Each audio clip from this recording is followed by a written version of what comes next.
This may only be episode 5 of my I'm Being Stalked series, but that certainly doesn't mean we're not already past my 5th headache since I've started making it. Not to mention my 10th margarita from Chi-Chi's. I wonder if that's why my GERD's been acting up so bad here lately.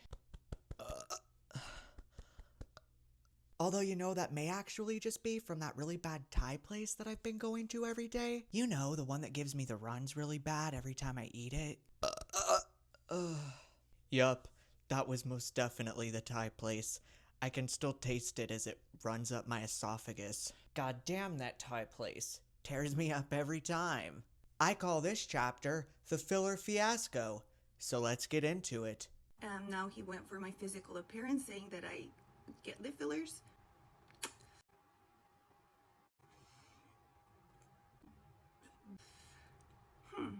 If you watched the last episode, then you already know how Grace and I became acquainted with each other. And against my will, I might add. I feel violated for even knowing this woman. You'll find out why soon. Anyways, she was getting tagged in my comment section 35 times in a day because we were both doing Ash Trevino videos. I think between her being bombarded with my name so much and, not having mastered the skill of content creation, and also having to share the very niche topic of Ash Trevino with yet another person, stirred up some feelings inside for her.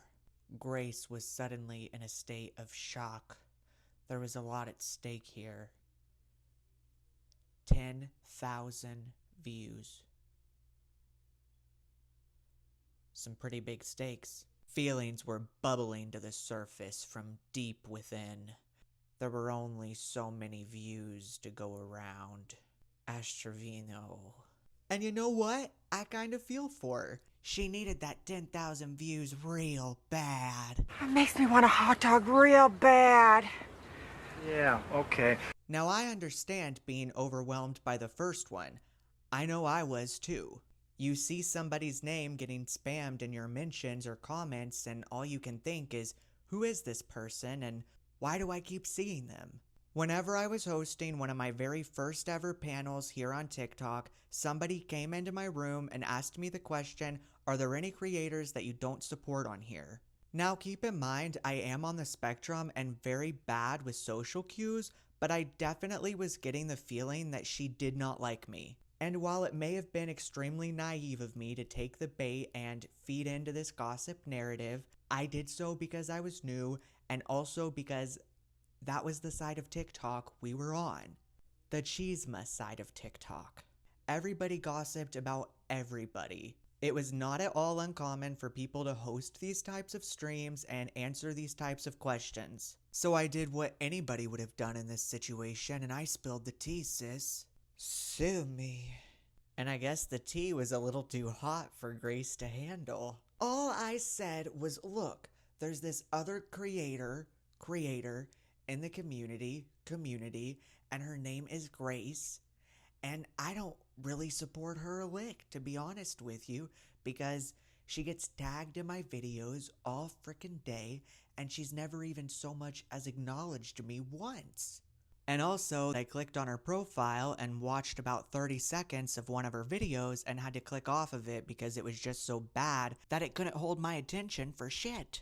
Now, I don't know about you, but it was kind of starting to give me Mean Girl vibes. And let me tell you something. I think I know a thing or two about Mean Girls. I have a hair on my lip.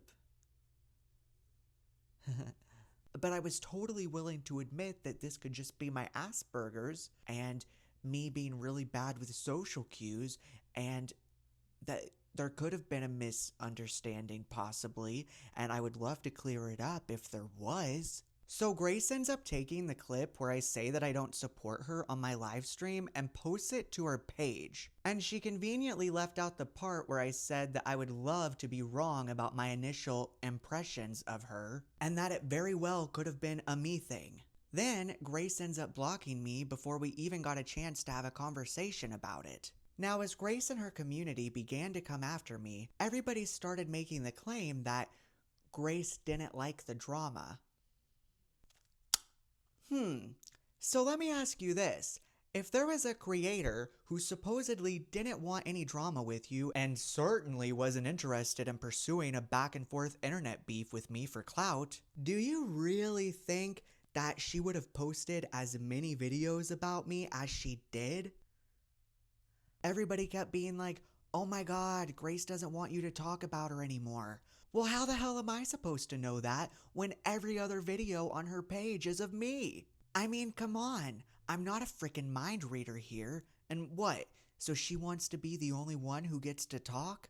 Also, what gives her the right to be upset at other people gossiping about her when she literally runs a gossip page called Gracefully Messy? Which is pretty ironic, I might add, because there's quite literally nothing graceful about this woman. But seriously, how hypocritical and out of touch is that though? I guess Queen Grace is the only one who's allowed to talk smack online. So she's claiming that I mentioned her fillers apparently. Firstly, I would like to point out that she's always talking about the way Ash Trevino looks, hence why in the video that I'm literally responding to right now, she chose to use this photo of Ash. Ugh. Secondly, context matters here. So in the midst of all this drama, I noticed that Grace had a particular style and the way she approached her commentary videos. She had a really bad habit of pursing out her lips and doing what I now refer to as the Grace face.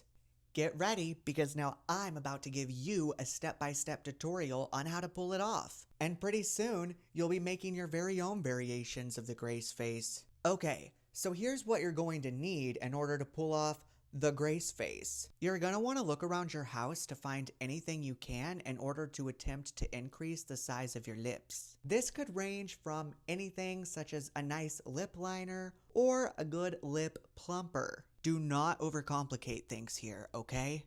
Now, if you're Grace, you may be more partial to a medical approach such as fillers. Now that you have step 1 down, it's time to learn how to make the face itself. You just kind of like purse your lips out like this.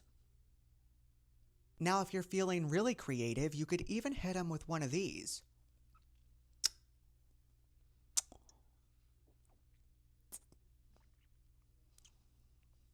And don't assume for a second that there's any shame in the game.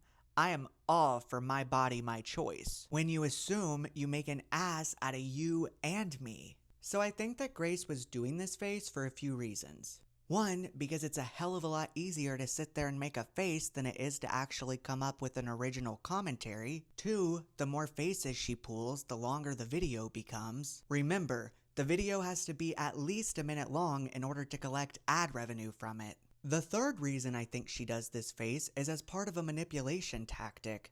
All she has to do is pull one of these, and suddenly she's discredited you and everything you just said. It also subconsciously gets more people on her side because when people see the face, everybody assumes that they're thinking the same thing. So it kind of increases that parasocial relationship between creator and viewer. So you have Grace just sitting there doing her best impression of a bad bobblehead you get at Spencer's Gifts. And then her entire coven who watches her is just like, I know exactly what she's thinking. Meanwhile, she's not thinking much of anything. So there you have it. I've now addressed the second claim that she's supposedly mad at me for. Oh god. Is that Thai food? It's coming right back up again. Bubbling right to the surface. Whew. No, it's honestly just from all the stress that Grace has been causing me. I think that my insides are just trying to prepare themselves for the next part of the story, which only gets way worse from here.